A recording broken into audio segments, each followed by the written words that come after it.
Hey guys, it's Brandon Miniman from Pocketnow.com, and this is a look at the hardware on the AT&T Tilt 2, the successor to the very much popular AT&T Tilt. So let's take a look at the hardware on this device, starting at the top, and let's zoom in a little bit.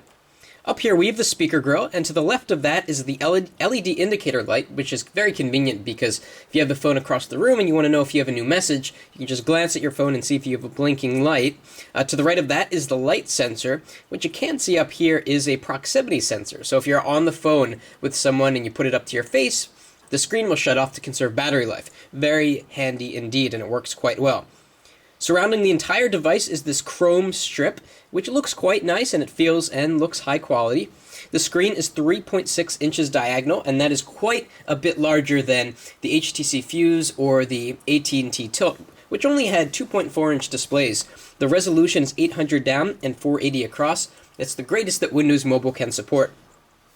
Going down, we have the zoom slider, which will work when you're browsing the internet or looking at a photo. You can rub your finger to the right to zoom in and to the left to zoom out.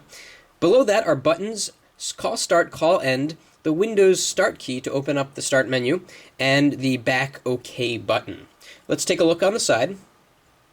On the side, we have the volume rocker, although what's new over here is the push-to-talk button. I still don't know anyone that's using push-to-talk on AT&T, but actually it's good that they put the button here because this is programmable. So you can have this quickly launch messaging or a widget or any program that you use on a regular basis. You've got a built-in button here to launch it, which is a really great addition, so I'm quite glad they put it in.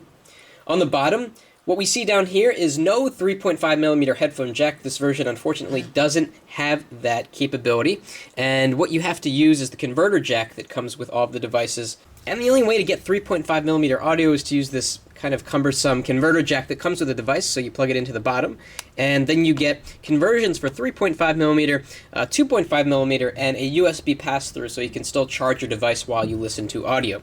So a little bit of an annoyance.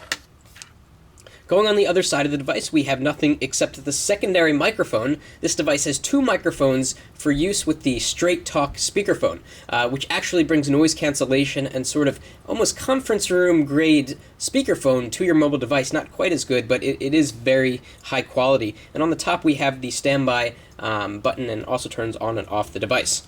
Over on the back we have a nice brushed metal gray, dark gray strip here, surrounded by a gray metallic background with a nice texture in the center. Very beautiful backing. We also have the 3.5 megapixel camera with the mute button, so that when you turn the phone on its face for a speakerphone and you want to mute the call to talk, you can press the mute button, it will turn red, and then you press it again, it will turn green.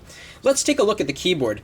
If you remember when we first heard about the Tilt 2 on AT&T, it was called the HTC Fortress, and it actually had a weird split keyboard design. There was a number pad off to the right and the standard QWERTY pad on the left. It's a great thing that they didn't go with that, because that would have been super awkward to have to position your fingers on the kind of left side of the device to type, and probably not many people would have used the number pad, although it would have been an interesting design nonetheless. So the keyboard is fantastic. All of the keys are offset, and if you look closely in terms of design, it's got a nice brushed metal background to it. It's hard to see. It's actually the same brushed metal design that you get on the back here. In terms of the key layout, we have the buttons for the numbers kind of dispersed within the numbers. So in order to dial a number, you have to press the function button and go over here. You get a dedicated row of characters at the top, which can be quite handy. You know, the @, underscore, exclamation point, parenthesis, and so on and so forth. So depending on your usage, you may find it more convenient to have the sort of characters up here than to have the numbers up here. And of course we have this awesome tilting screen, which doesn't tilt as much as the last generation Tilt. We're going to actually do a comparison in a moment. And the tilting screen is great for watching movies, for changing the viewing angle when you're text messaging, getting just the right viewing angle. And it's also great for GPS navigation, putting the device up on your dashboard while you're navigating around. So let's take a look at this device in comparison to the European version. And you know what? I bet you're not going to be able to tell the difference. They're very, very similar. They're very, very similar except of course that the AT&T version has the AT&T branding right there. That's a big giveaway. Same size screen, same buttons down here. They're not different in any way. What is different is that the European version has the front-facing video camera, and also if we turn them over to the back, we see some other differences. The European version is silver with silver brushed metal, and the AT&T version is a darker color with a darker brushed metal. I think it looks a lot nicer actually having the darker color. It looks more sleek in my opinion. Also, you get some different writing here. It says 3.2 megapixel camera right here, whereas over here it doesn't quite say that, and it also says Touch Pro 2, and it doesn't say it there, and it says Straight Talk, although they make no mention of Straight Talk on the AT&T Tilt 2. Let's look at the keyboards briefly.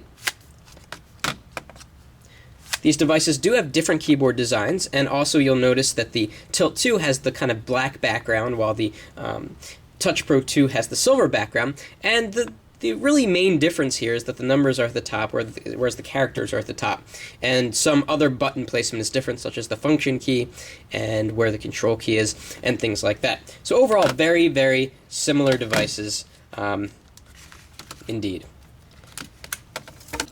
Compared to the old Tilt, the Tilt 2 actually doesn't tilt back as much in terms of the screen angle. So we can get to about 45 degrees here, maybe a little bit less, maybe closer to 40 or so.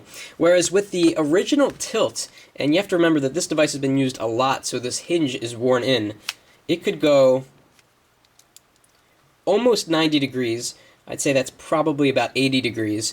Which really isn't necessary, but perhaps if you are looking at the device from very far away in the room, you may want to have that ability to turn it up and make it sort of perpendicular to the ground so you have a better viewing angle.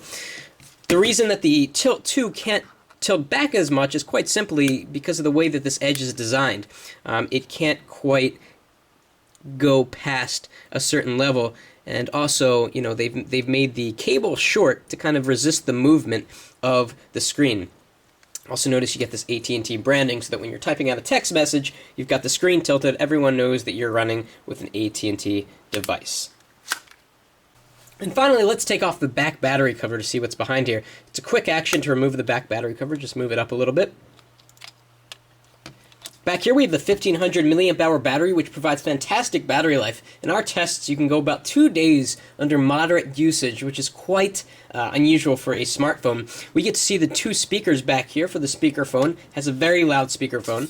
And we also get to see the micro SD slot, which unfortunately is behind the battery cover. If you remember on the Tilt, the original Tilt, you had it in this kind of nice little external slot that could be easily accessible without taking off the back battery cover.